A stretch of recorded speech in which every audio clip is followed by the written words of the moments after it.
Assalamualaikum warahmatullahi wabarakatuh. Salam bahagia guru penggerak. Saya Muhammad Kufran, pendidikan guru penggerak angkatan 9, Kota Cirebon, Jawa Barat. Refleksi individu mulai dari diri modul 2.1 tentang pembelajaran untuk memenuhi kebutuhan belajar murid. Pertanyaan pemantik untuk pembelajaran yaitu bagaimana seorang guru dapat mengelola kelas dan memenuhi kebutuhan belajar murid-muridnya yang berbeda-beda. Terdapat banyak hal yang harus diperhatikan oleh saya agar proses penyelenggaraan pembelajaran di kelas berjalan optimal. Salah satunya ialah kebutuhan belajar setiap murid di kelas yang saja berbeda-beda. Hal tersebut penting untuk terus-menerus dilakukan evaluasi oleh saya dalam mengelola kelas dalam memenuhi kebutuhan belajar murid yang berbeda-beda. Nah, proses pembelajaran tersebut berjalan optimal. Untuk dapat mengelola kelas dan memenuhi kebutuhan belajar murid yang berbeda-beda, saya dan rekan saya perlu mengamati masing-masing murid yang ada di dalam kelas. Bayangkanlah kelas yang Anda ampuh dengan segala keragaman murid-murid Anda. Bayangkanlah dalam refleksi individu ini, saya menuliskan tentang pembelajaran yang berdiferensiasi. Dalam melakukan pembelajaran yang berpusat pada anak, tentunya menjadi tuntunan seorang guru dalam mengajar. Saya adalah guru bahasa Indonesia yang saat ini mengampu di kelas 10-6, 10-7, 11 IPA 3, 11 IPA 4, 11 IPA 5, 11 IPA 6, dan 12 IPA 4, serta 12 IPA 5 di SMA Negeri 7 Cirebon. Saya juga mendapatkan tugas tambahan sebagai wali kelas 11 IPA 4 dan tugas tambahan pembina Paskibra.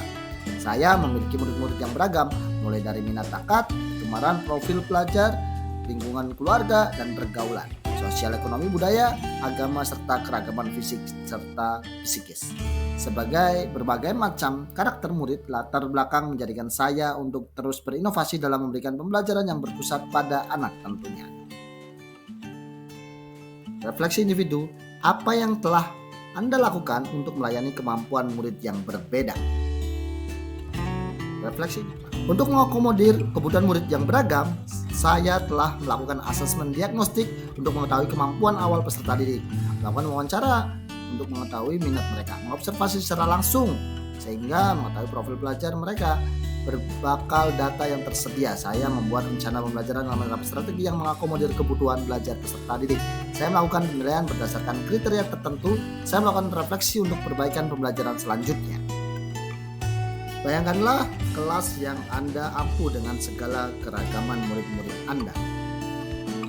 Agar proses pembelajaran lebih mudah bagi murid, saya telah menggunakan model pembelajaran yang mampu mengakomodir kebutuhan belajar mereka. Menerapkan beberapa metode dalam pembelajaran, menggunakan beberapa sumber belajar yang berbeda, menggunakan media pembelajaran yang beragam, melakukan penilaian afektif, kognitif, dan psikomotor.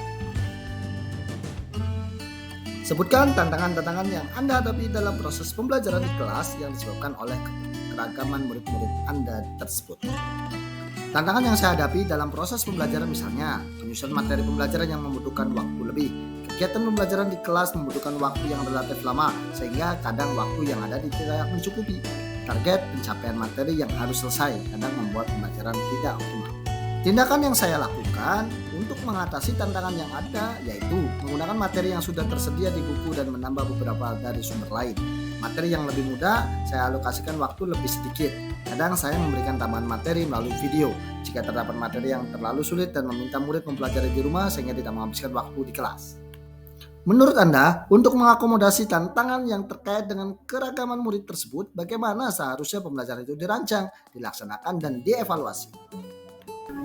Untuk mengakomodasi tantangan keberagaman murid, menurut saya tindakan yang harus dilakukan adalah melakukan pemetaan kebutuhan belajar murid, menyusun rencana pembelajaran berdasarkan kebutuhan belajar murid, melaksanakan pembelajaran menggunakan strategi dan metode yang dapat mengakomodir kebutuhan belajar murid, kemudian melakukan evaluasi dan refleksi kegiatan pembelajaran untuk perbaikan pembelajaran selanjutnya. Demikianlah video mulai dari diri modul 2.1 refleksi individu. Semoga dapat menginspirasi. Terima kasih. Wassalamualaikum warahmatullahi wabarakatuh.